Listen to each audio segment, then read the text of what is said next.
Olá meus amigos, Shalom! Quando eu estive em Israel pela primeira vez, lá em maio de 2008, foi uma oportunidade fascinante. Na época era a festividade dos 60 anos de Israel e eu pude conhecer um pouco da Terra Santa com todo aquele fascínio que só a primeira vez oferece, né, para os viajantes.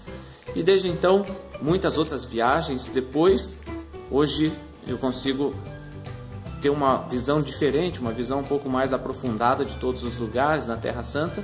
E uma das coisas mais comuns é o fascínio por Jerusalém. Jerusalém, a cidade santa, ela é dividida em várias partes, em vários aspectos. Você pode visitá-la sob o ponto de vista cristão, até mesmo dentro da cidade velha, né? Existem 4 bairros na cidade antiga de Jerusalém: o bairro armênio, o bairro cristão, o bairro árabe e o bairro judeu. São 4 divisões ali na cidade velha, e você consegue perceber ali claramente essas divisões. Mas uma das grandes coisas é a divisão entre a cidade velha de Jerusalém e a cidade nova de Jerusalém. Cidade velha, claro, a cidade murada. Você vai ver muitas coisas, muitos lugares históricos.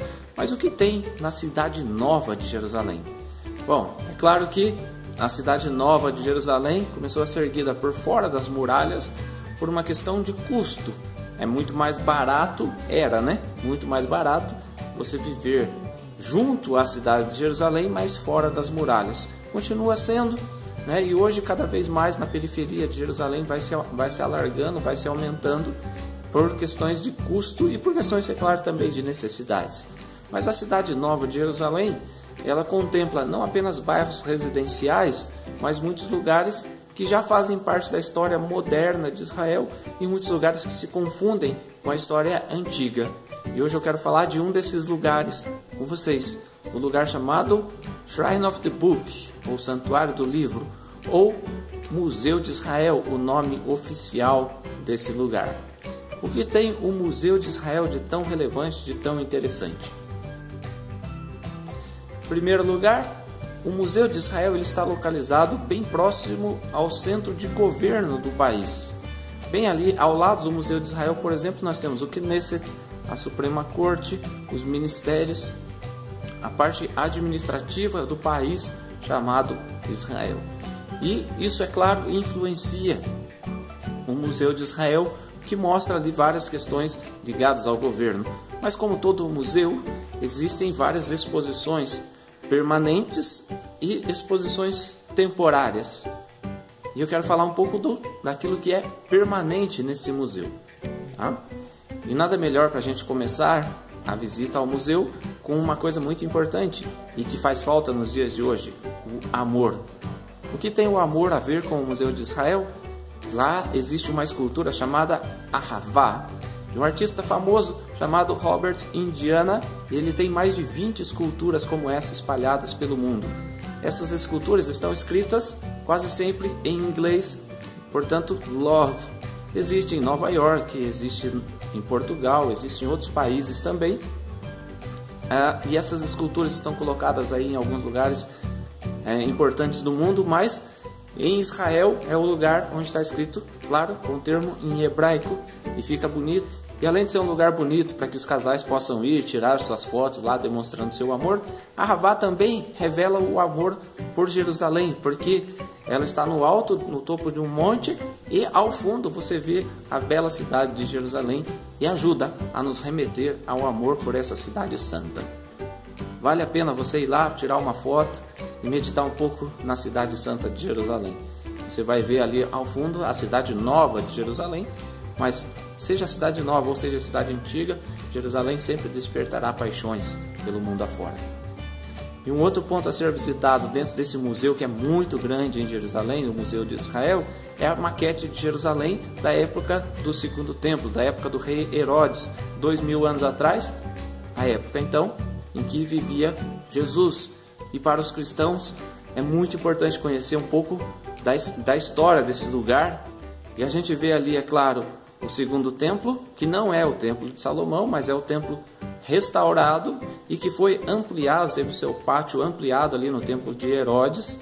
Então a gente tem uma visão desse templo, do tamanho, da proporção que ele ocupava na Jerusalém Antiga.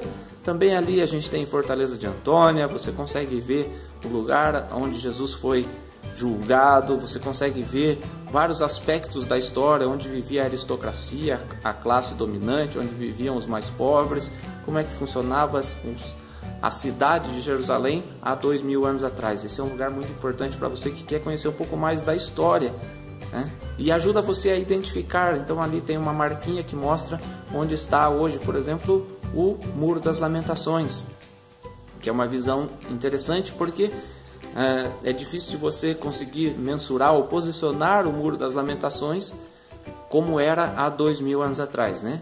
2000 anos atrás não era o Muro das Lamentações, claro, era um muro, uma parte do muro que sustentava a esplanada do templo, mas hoje recebe esse nome Muro das Lamentações, claro, porque os judeus vão lá, muitos vão lá chorar a destruição do templo e ansiar pela vinda do Messias, que na visão judaica irá reconstruir o templo em Jerusalém.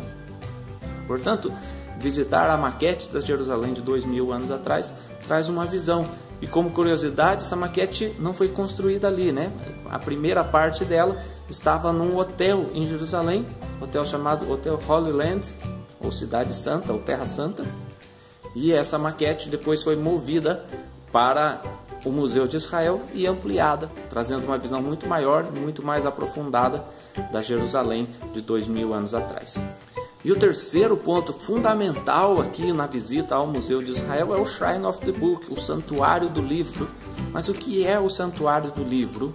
É um lugar onde estão guardados os famosos manuscritos do Mar Morto. Manuscritos do Mar Morto são escritos originais encontrados em Qumran, no deserto, quando pastores beduínos lá foram para apacentar o seu rebanho, e um menino jogou uma pequena pedra do alto do monte e ela ecoou, fez um barulho diferente. Eles desceram para ver e encontraram antigos vasos, e dentro desses vasos estavam escritos sagrados. Depois esses manuscritos foram vendidos, né, vendidos bem barato, porque eles não sabiam, não tinham noção do valor histórico disso. E depois eles foram revendidos até que finalmente nós chegamos ao governo de Israel, que comprou todos os manuscritos e colocou-os nesse museu, nesse santuário do livro. Claro que você, como turista, não vai ter acesso ao original, mas você tem ali no centro uma réplica com os escritos do profeta Isaías, que denotam mais de 2000 anos esses escritos. E esses escritos de Isaías, eles têm cerca de 7 metros, se você for colocar o rolo completo, dá cerca de 7 metros ali no rolo, e a gente consegue visualizar. Isso traz para nós a certeza da veracidade dos escritos bíblicos. E quando você conhece o Santuário do Livro, quando você conhece Qumran, que fica ali perto de Jerusalém, perto, que eu digo para nós que temos um país gigante, né? Qumran fica a cerca de 1 hora de carro de Jerusalém. Então, quando você conhece o lugar onde foram encontrados os pergaminhos do Mar Morto, os manuscritos, e você consegue visitar o Museu de Israel e ver esses manuscritos, ainda que em sua cópia, mas sabendo que os originais estão ali, isso nos remete a uma confiança muito maior nos escritos sagrados. E por falar em escritos sagrados, muitas vezes as pessoas pensam que museu só tem coisa antiga. Lá no Museu de Israel você vai encontrar também a Nanobíblia, a menor Bíblia do mundo, que cabe na ponta de uma agulha. Você pode ver pelas fotos aí o tamanho dela, né? Um chip, e ali estão escritos todos os textos sagrados. É apenas uma curiosidade, mas vale a pena você saber também, né? Isso tudo, e além das outras exposições temporárias, faz a visita ao Museu de Israel algo muito especial para quem conhece a Terra Santa. E se você quiser conhecer Israel, conhecer o Museu de Israel e toda a Terra Santa, entre em contato com a gente. A gente trabalha aí com grupos pequenos a partir de 4 pessoas até 8 pessoas, ou grupos maiores, grupos de igrejas, grupos de pastores renomados que queiram nos dar a oportunidade de trabalhar junto e de montarmos um roteiro de acordo com aquilo que você busca, de acordo com a sua necessidade, não um roteiro padrão que é oferecido por muitas agências, mas um roteiro que respeite a sua necessidade. Entre em contato com a gente. mais de 10 anos de experiência fazendo viagens para Israel, com certeza você vai ficar satisfeito, tá bom? Deus te abençoe, eu espero que esse vídeo seja útil para você e que o Museu de Israel faça parte também do seu roteiro pela Terra Santa. Um grande abraço, que Deus te abençoe, Shalom, tchau.